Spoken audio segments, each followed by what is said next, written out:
Unbroken, Chapter 3. Carmen Ibarra's red convertible was already parked on the street.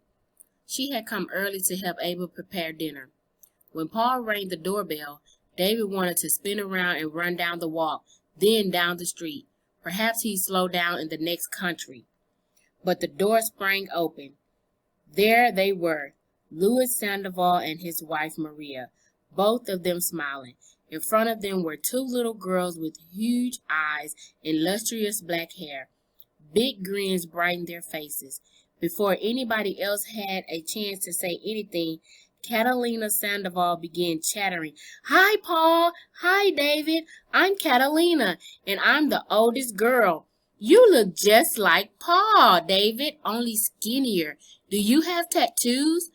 Paul has this cool tattoo of a rattlesnake that jumps when he makes a fist. Not to be outdone, Juanita piped up. "Do you like the Flintstones? I love the Flintstones. I like it when Fred goes yabba dabba doo, doo. But Abuela says they're real old. They were on the TV when she was young. But I love the old reruns, David." David stared at the two little girls for a second. He seemed to be running something through his mind. Mom and Dad stared blankly at the girls. They'd planned a different greeting, but the girls seemed to have things over. Then David finally spoke. "Let's see. Hi, Catalina. No tattoos. Hi, Juanita. Yes, I loved the Flintstones when I was little. They were reruns even then. Sometimes I wish Fred Flintstone was my dad." Juanita giggled. "I wouldn't want Fred Flintstone as my dad. He'd come to school and meet my teacher in those funny clothes." Luis Sandoval finally grabbed David's hand and greeted him. "Well, welcome, David. This is my wife, Maria. You've got to excuse my girls. They just love visitors."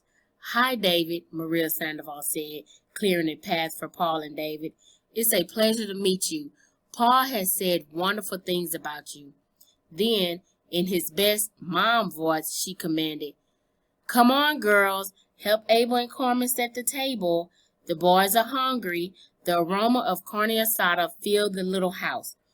Ernesto appeared from the hallway and introduced himself and Abuela. The two young men shook hands and exchanged greetings. The grandmother smiled at David and remarked, "You've got nice blue eyes like Paul."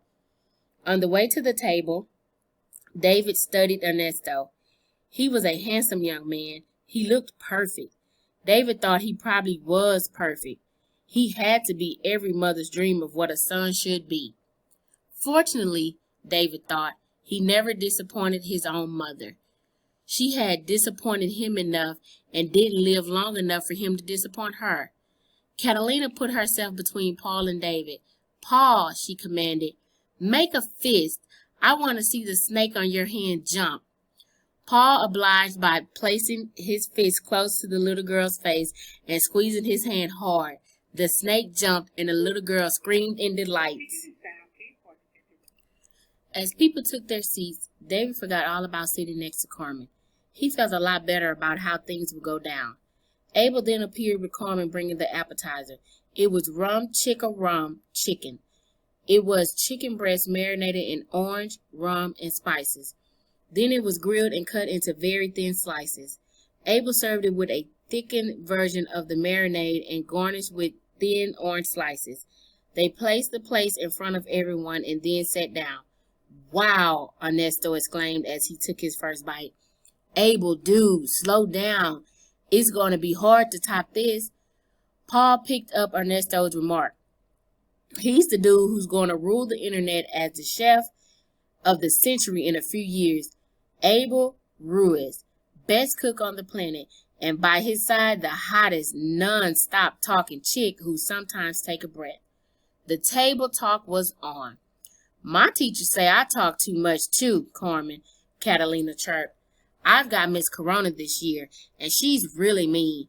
She says she wishes it was the old days when teachers were allowed to put tape on their students' mouth."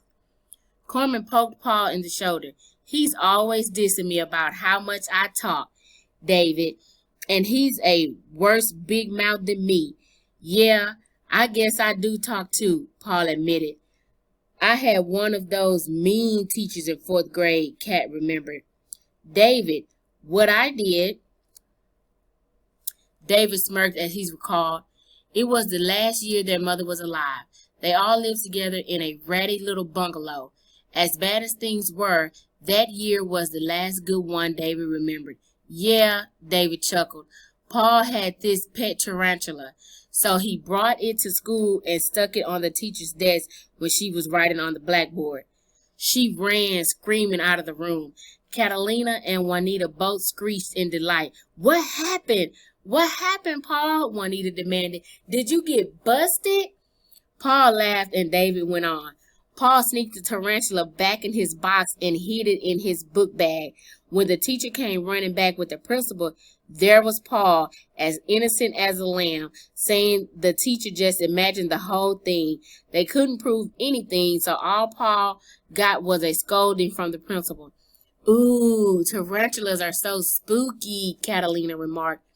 They got furry bodies, Paul. Was the tarantula really your pet? Sure, Paul replied. I named him Theodore. Ernesto was quiet until this point, busy with his appetizer. Now he spoke up. David, I had a pet chihuahua when I was in fourth grade. Remember, Mom? Don't remember me, Maria Sandoval groaned with a weary grin. It was such a horrible-looking creature. Luckily, it didn't eat live food like most lizards. It lived on flowers and cactus. Then my chihuahua ran away, and I felt really bad, Ernesto continued with a wicked grin. It was a tragedy. Yes, Ernesto's father added, especially for the rest of us because it was lost somewhere in the house. They hid in crevices, and your mother wouldn't even go to bed until we found it. After 3 days, Mom wailed. Abuela Sandoval was not looking critical at David as he thought she would.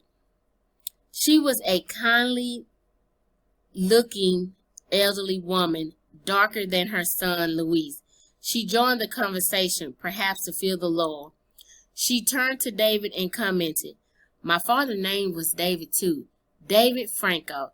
It's a fine, strong name, David. David smiled at the woman. Thanks. I like it, too, he responded. Yes, Paul agreed. I always used to tell David when we were kids what to do if we ever ran into a bully. He had to go get a slingshot, find a nice round stone, and put it right between the dude's eyes. You know, like David in the Bible did to Goliath. Abel and Carmen rose from the table and people started handing their dishes down to them. The pair disappeared into the kitchen. After a few minutes, they came out again with plates of carne asada. It was wrapped in a flour tortilla with a great-looking salsa and avocado slices. As everybody started eating dinner, compliments ran down on Abel. Man, Paul remarked, this is the best carne asada I ever tasted. Did you take a lot of cooking lessons, Abel? David asked. This is a wonderful meal. No, Abel responded. I just listen to the chefs on TV and read a lot of books and stuff. I practice and practice. When I finish at Chavez, I'm going to culinary school. Then Abel asked, how about you, David? Paul said you took a lot of classes in accounting and public relations and stuff. What would you like to do? Soon as I get a job nailed down, David answered. I'm going to the community college for more credits. I'll probably go nights, but I'm not sure what I want to do. Luis Sandoval spoke up. They've got good counselors at the college, David.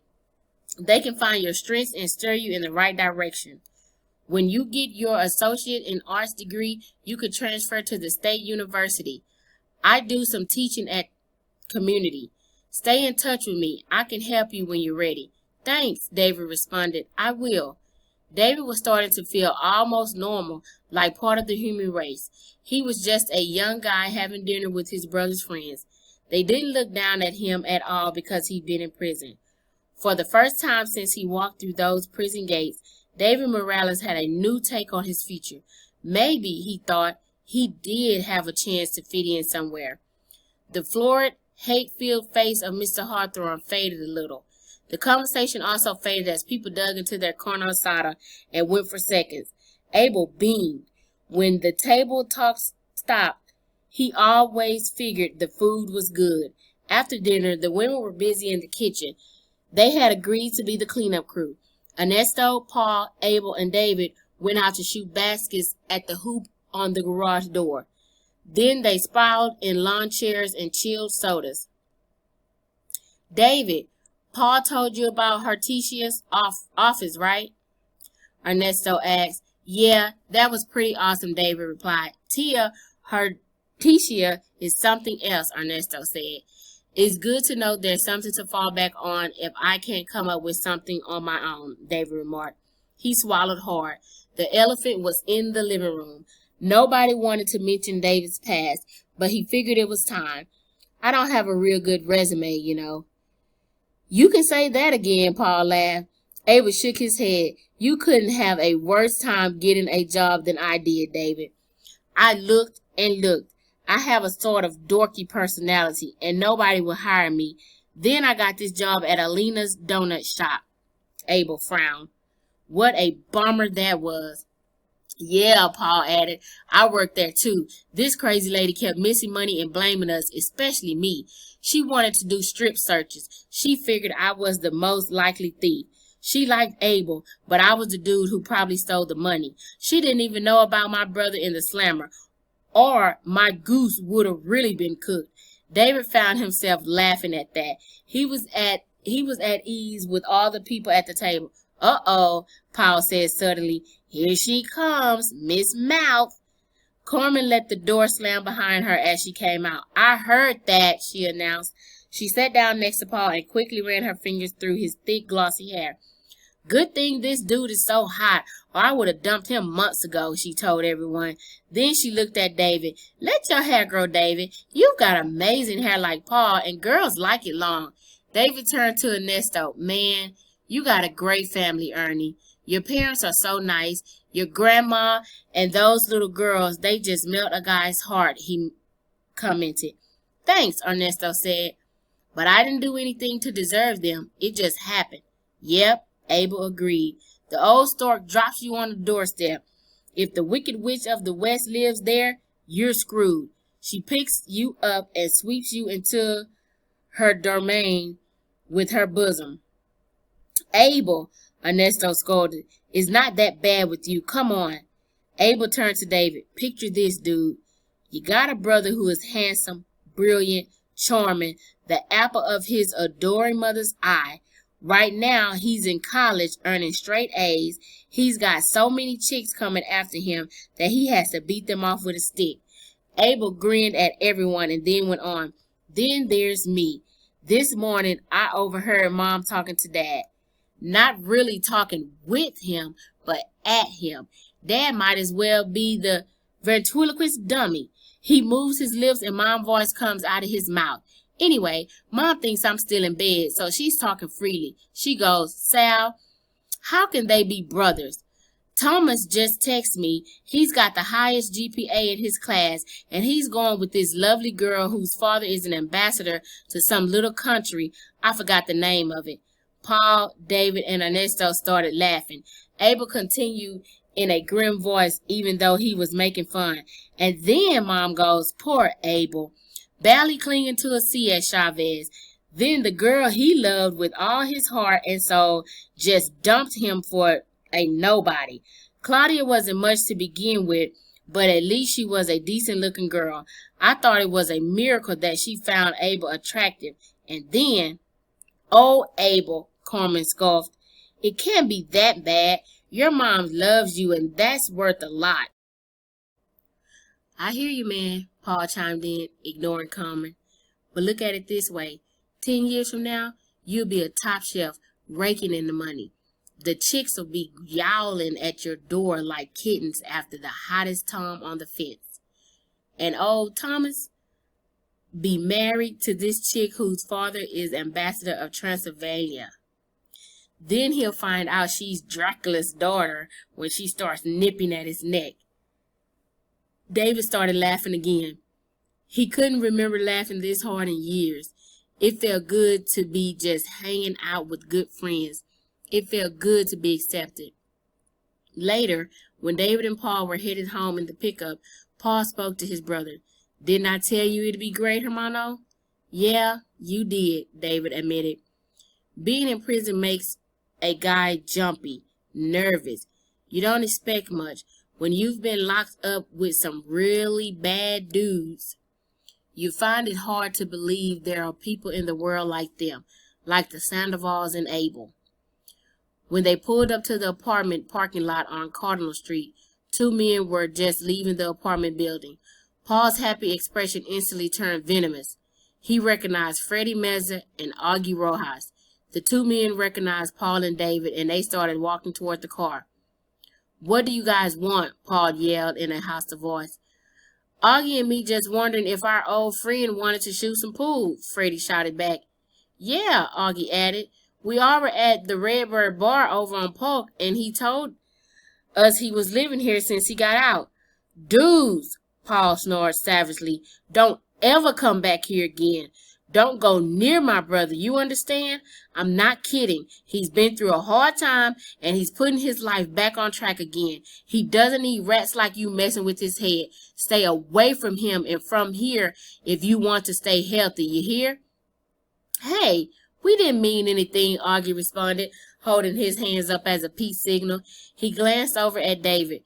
"Your brother talking for you too, Davy?" David felt humiliated. He nodded and spoke in a low voice. "Yeah." He looked down at the ground as he spoke. "He your patrol officer now, Davy?" Freddie asked in a growl. He calling all the shots?" "Get lost or you'll be sorry you were ever born," Paul threatened. At that, the two men walked away. Paul went into the apartment after David. He threw his keys down on the kitchen table, and they landed with a loud clatter. Paul commented in a sarcastic voice, "I guess I got no right to know you've been hanging with the creeps. Those are the idiots who got you in trouble in the first place. I guess that's none of my business, Paul," David explained. "After I went looking for a job at Hawthorne's, they came out of the Redbird Bar. I was passing by and they started talking. Okay, I went in the bar with them and had a cup of coffee. That's all." David stood in the living room facing Paul and his back to the sofa. Paul came at him and gave him a violent shove, knocking him backwards onto the sofa cushions. "Tell me the whole freaking truth and tell me now," Paul demanded. "They offered to buy me drinks," David explained. "I said I quit liquor. I had a cup of coffee and we talked maybe for 5 more minutes. That's all it was." "You shouldn't have gone into that bar with them, you fool," Paul yelled. "Don't you remember it was Augie Rojas who got you into busting in stores and boosting stuff? You forgot about that? He was older than you, and he got you heisting the stuff. Then he sold it. When you got busted, the cops knew you weren't operating on your own. You got the chance to tell them what the snake did, roping a fool kid into his dirty business, but you saved Augie's backside and kept your mouth shut." Paul was so angry. He flapped his arms in the air once or twice. Then he stomped around the room in frustration. When he spoke again, he was nearly shouting. "You did hard time because of him, okay? I can understand you not wanting to rat the guy out, though I would have in your place. But after all you've been through, after all we've been through, you're stupid enough to go in a bar and sit with those cockroaches? I can't believe this. Talk to me, man. Make me understand how you could be so stupid. Help me make sense of a guy who hasn't been out of the slammer for a whole day. Then he goes in a bar to shoot the breeze with a couple of creeps who derailed his whole life." David felt terrible. Getting such a dressing down from his kid brother made him feel small and humiliated. Shame swept over him like a tidal wave, drowning his self-respect. Finally, his voice came slowly and sadly. "I'm sorry, Paul," he murmured. "That day, Mr. Hawthorne, he didn't just tell me he had no opening at the store. He screamed at me, said I was no good and I'd never be any good. He said I was a criminal. My only hope was to get as far as from the burial as I could. He said nobody would give me a chance. Nobody. Then I was walking away from there. I felt like the whole world was staring me down. David was slumped on the couch, his head down as he spoke. I was passing the Redbird bar, and I heard a friendly voice yell my name. I turned to go, but he grabbed my arm and almost pulled me into the place. I was so desperate and depressed, I lost my head, and I went in there for 5 minutes to talk to Freddie and Augie. It was stupid, I know that. I don't blame you for being mad. As much as Paul had hurt him, he understood his kid brother's rage and bewilderment. David knew he had to take whatever Paul dished out. He deserved it. Paul Morales had come to that prison regularly to visit him, to cheer him up, to give him hope, and when he had very little hope. When he first arrived at the prison, David had given up hope of even having a decent life again. Paul's visits were a lifeline. They were the only glimmer of the light at the end of the darkest tunnel David had ever seen. Now, Paul and his friends had embraced him. They welcomed him back into their world as though he were worth saving. Paul was giving him a home and support. Paul introduced him to his friends who were good, decent people. I'm sorry, Paul. It won't ever happen again, David promised quietly. If I see those guys on the street, I'll act like I never seen them before. I swear to you on my life. Paul sat down on the sofa next to his brother. He threw his arm around David's shoulder. Okay, was all he said. That was the end of it. Paul glanced around the room as if trying to think of something else to say. Finally, he spoke. Any good movies on? Want to watch one? Yeah, David responded. Paul grabbed the remote control for the TV and started clicking toward the movie channel. Okay, everyone, we have reached the end of chapter 3. I hope you enjoyed our reading. Join me again soon for the next chapter.